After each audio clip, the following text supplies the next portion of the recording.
Chers frères, chères sœurs, il existe 5 choses. Vraiment, si tu médites, Allahu Akbar, ça va te permettre de faire demi-tour, de revenir et de t'éloigner de ce qu'Allah interdit, le prophète alayhi salatu wasalam. 5 choses, il ne faut jamais l'oublier. C'est important. Ça va te permettre de mettre ta religion au centre de ta vie. Ta religion, l'amour que tu as envers Allah, ta religion, subhanallah, tes principes vont rester la priorité de tes priorités. 5 choses. La première, c'est le jour où tu vas quitter cette vie, le jour où la mort va venir, le jour où l'ange de la mort, Malakul Maut, tu ne sais pas quand, où et comment. Rappelle-toi de ce jour. Peut-être c'est aujourd'hui, peut-être c'est demain, on ne sait jamais. Et dans quelles conditions? Peut-être tu es en train de faire le haram et la mort te trouve là. Quelle fin tu vas voir? Est-ce une bonne ou une mauvaise? Rappelle-toi de ce jour. La deuxième chose à réfléchir, à méditer, c'est dans la tombe. On va t'enterrer, on va te mettre dans la tombe et tout le monde va repartir. Il n'y aura ni amis, ni proches, ni travail, ni carte bleue, ni chéquier, ni rien du tout. Toi seul, rappelle-toi de la première nuit que tu vas passer dans la tombe. Allahu Akbar. Rappelle-toi de la tombe, les ténèbres, le châtiment de la tombe. Il y a des anges qui vont se trouver là-bas et qui vont te poser 3 questions. Qui est ton Seigneur? C'est quoi ta religion? Qui est ton prophète?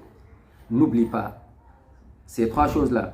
Il faut que tu saches, subhanallah, que tu apprennes pour comprendre ça avant de partir. Donc la première nuit dans la tombe. Rappelle-toi le jour de la résurrection. 3e chose, le jour où tes œuvres, les feuilles vont s'envoler. Soit à droite, ta main droite, ou ta main gauche en enfer, la main droite au paradis. Et ce jour, tout le monde aura peur, même des prophètes. Rappelle-toi de ce jour. Mais on va peser tes balances des bonnes et des mauvaises actions. 4. Rappelle-toi, 5e chose, le jour où tu vas traverser le pont de Sirat. Le paradis est devant, l'enfer est en bas. Et Sirat, tout le monde va traverser. Wa in minkum illa wariduha kana ala rabbika hatman maqdiya. Allah dit thumma nunajji alladhina taqaw. Et qui sera sauvé? C'est celui qui craignait Allah subhanahu wa ta'ala. Et le reste, donc rappelle-toi de ces 5 choses, mon frère, ma soeur. Ça va te permettre de délaisser le haram. Si tu es une femme, de mettre le voile que pour Allah, jusqu'à rencontrer ton Seigneur. Parce que tu ne sais pas quand est-ce que tu vas mourir et la mort est devant toi. Tu ne peux pas fuir la mort. Tu seras seul dans la tombe.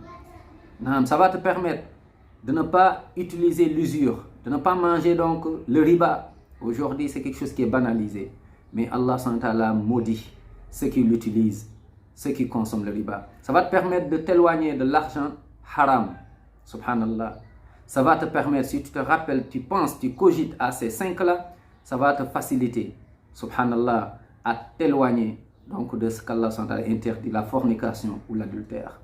Allahu Akbar. Rappelle-toi de ces choses, surtout la première nuit que tu vas passer dans la tombe.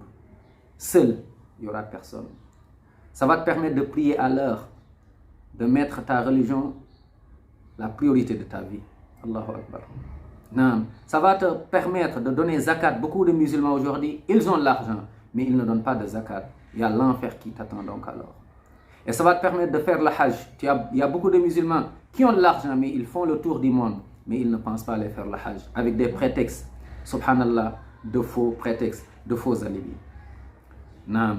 Ça va te permettre de respecter tes parents, d'éduquer tes enfants et d'avoir le bon comportement envers tes voisins. 5 choses, mais surtout encore une fois, le jour où tu vas quitter cette vie, tu vas délaisser les biens, les amis, tout, le travail, l'argent que tu as dans ton compte et tout, pour aller où? La première nuit que tu vas passer dans la tombe. Comment sera cette nuit? Subhanallah, les ténèbres, le châtiment, la ilaha illallah. Et yawm al-qiyamah, il y a l'enfer. Qu'Allah nous en préserve. Donc, la méditation, on cogite. Qu'Allah nous préserve tous. Allahumma amin.